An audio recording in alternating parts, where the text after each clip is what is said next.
Hey everybody, it is me, and we got some nice, peaceful, relaxing music because as it turns out on JP, we had a little bit of a break, which is actually really, really nice. Yeah, so here we go. So first off, Guild Raid results are in for JP, and with the highest numbers this time around are, and interestingly, quite spread out over a variety of users from a variety of guilds, no less. So as you can see here, about 1.5 million points of damage seems to be the highest. Black Cat is a guild that I do recognize from being pretty famous as getting some of the top tier scores, but pretty interesting to see what the highest numbers are. Let's talk a little bit more about the update this week. So first, as we have previously said, going to be a big week for Story because Story is starting on its third iteration. We got this nice artwork here for a kind of dismal and sad trailer that came out a little while ago. Awesome trailer, but still. So yeah, 3 is starting. We can already see Stern looks to be that he will be featured in the first little bit. And as for how much and what will go on, we'll just have to wait and see on Monday. Also, we are getting the selection quest updated. The selection quest this time around being a fire elemental one, so Minwu will get a little bit of an improvement through equipment, and not really expecting too much else. Also, there should be some master ability 2s for certain characters.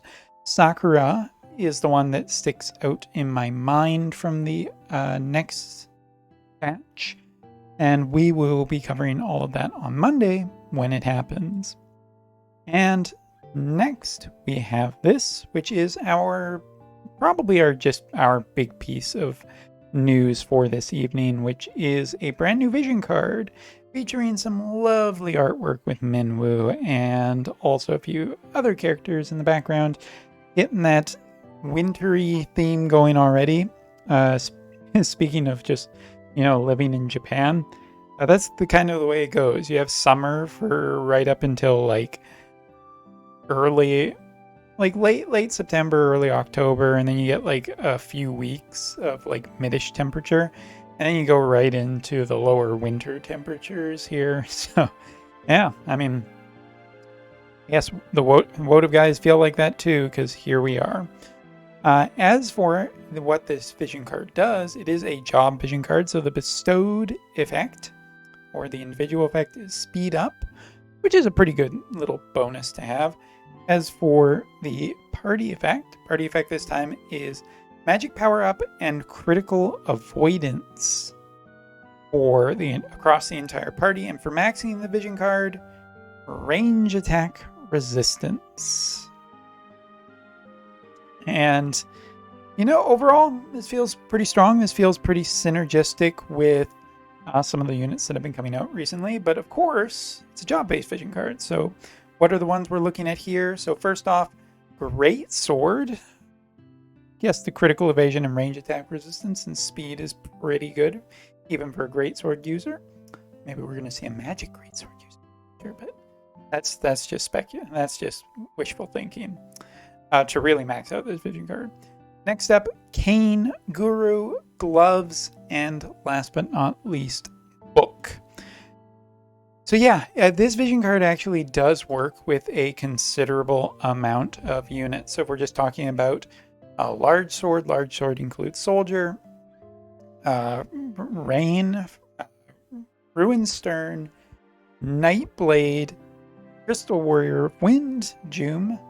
I do believe it's Orin and Cloud. So an interesting combination that we could probably get off of that. As for the classification of Cane, just let me find where it's on here.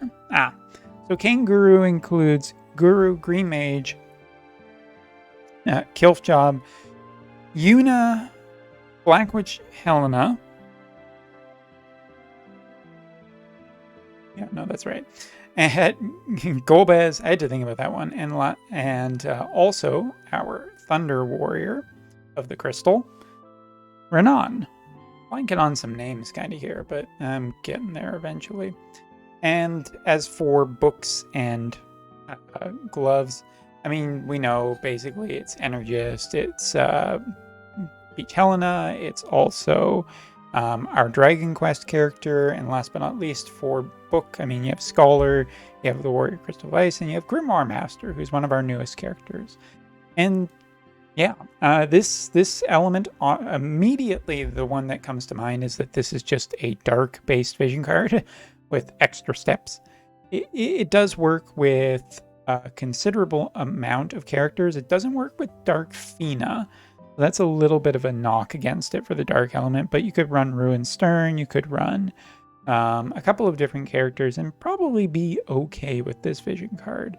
Other elements that it could potentially work with, I mean, you could just do a multi-elemental thing, going with something like wind and ice if you wanted to do a double Warrior of the Crystals. And interestingly, this does work pretty nicely with two characters that I was already talking about. So the Dragon Quest Zoma is one character that you could that's been pretty easy already to pair up with Barris with the ice element, and there's plenty of good ice elemental vision cards.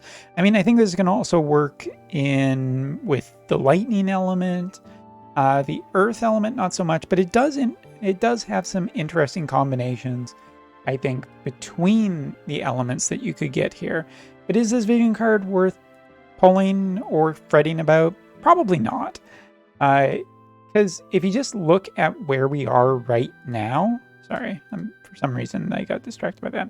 If you're just looking at where this vision card is right now, it's nice artwork, but it's a 70 cost vision card. It's a permanent vision card. We're coming up on the anniversary right now, so might be plenty of opportunities to get this just later off of multi-vision card banners and whatnot, as anniversary is the best time for just picking up a lot of old stuff or just off a selection if you really wanted it. But honestly, great. You know, we got another story this week for an update, and we're getting a story update the following week for the main story. And probably after that, we're going to, you know, Warrior of the Crystal is right on the way, or maybe even one of the Void characters. Something that I haven't talked about yet is this week, we did get an extra little detail about the Warrior of the Crystals. So far, the part 2 has had Pren, and Pren has been a wonder and a joy and a blessing, except for me trying to get her kind of thing. But on her, you know, on the promotional material for it, wish I could find it. Here it is. We know that there are 2 more Warriors of the Crystal, Rafu and Rurugia, the Dark and Earth Warrior of the Crystal, but that isn't necessarily the one that we are going to be getting this time. Heavily featured in the more recent story was the female Void character, and we know that the female Void character is a wind elemental character. She has a actual character model in the game.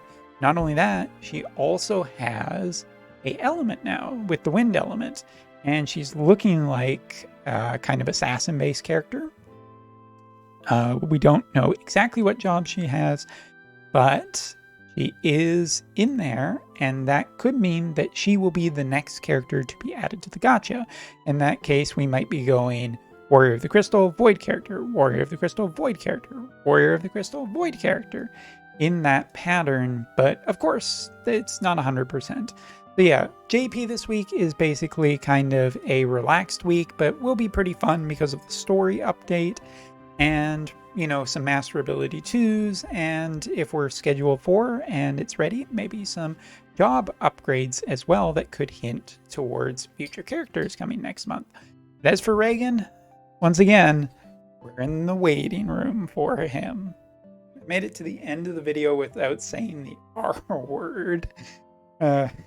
We did, just like Final Fantasy 16 though. Final Fantasy 16 this month was supposed to get a trailer, except it could be October or November. And that's also what they said about Reagan, too. So could the two be correlated? I mean, no, but anyway, thanks for watching. Take care. See you next time.